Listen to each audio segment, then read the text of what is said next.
आग ने सब छीन लिया, लेकिन एक उम्मीद बची थी। सुबह की पहली किरण जैसे ही जंगल की हरियाली पर पड़ी, पेड़ों की पत्तियां हल्के हल्के हिलने लगीं। हवा में पक्षियों की मीठी आवाज गूंज उठी। यह जंगल बाहर से शांत था, लेकिन इसके अंदर एक बड़ी कहानी छुपी थी। इस जंगल का राजा था शेरवीर, ताकत का प्रतीक, जिसकी एक दहाड़ से पूरा जंगल कांप उठता था। लेकिन वीर की सबसे बड़ी कमजोरी थी उसका घमंड। उसे लगता था कि जो ताकतवर है वही सही है। उसी जंगल में रहता था एक छोटा सा खरगोश। नाम था नीलू। नीलू शांत था, कभी किसी से ऊंची आवाज में बात नहीं करता था, लेकिन वह बहुत ध्यान से जंगल को देखता और समझता था।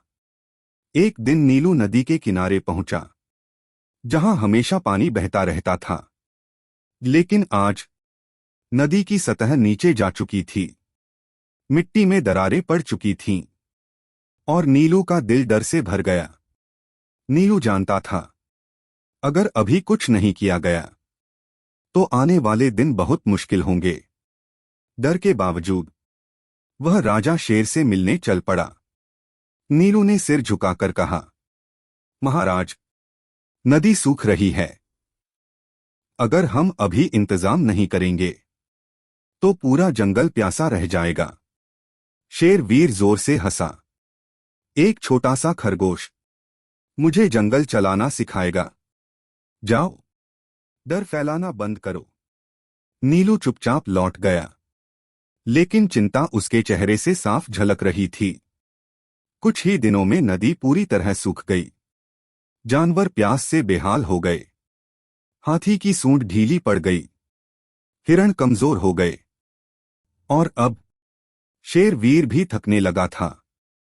पहली बार राजा शेर को अपनी गलती का एहसास हुआ। उसकी आंखों में पछतावा था। काश मैंने उस छोटे खरगोश की बात सुनी होती। तभी अचानक जंगल के एक हिस्से में आग भड़क उठी। सूखी घास और पेड़ों ने आग को और भयानक बना दिया। धुआं, लपटें, और चारों तरफ डर। जानवर इधर उधर भागने लगे। माएं अपने बच्चों को ढूंढ रही थीं। चीख पुकार से जंगल गूंज उठा। शेर की ताकत भी आग के सामने बेबस थी।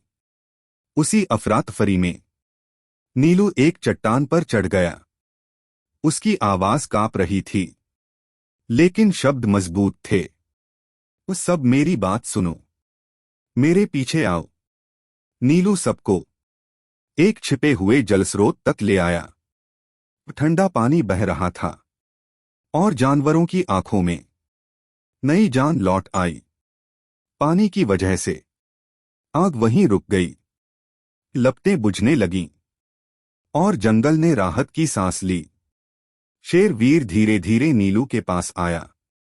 उसने सिर झुकाया और कहा, आज तुमने सिखा दिया कि असली ताकत बुद्धि और समझ में होती है। उस दिन के बाद जंगल बदल गया। राजा वही था, लेकिन अब वह हर आवाज को सुनता था। याद रखो, जो छोटा दिखता है वह कमजोर नहीं होता। कभी कभी वही सबसे बड़ा रास्ता दिखाता है।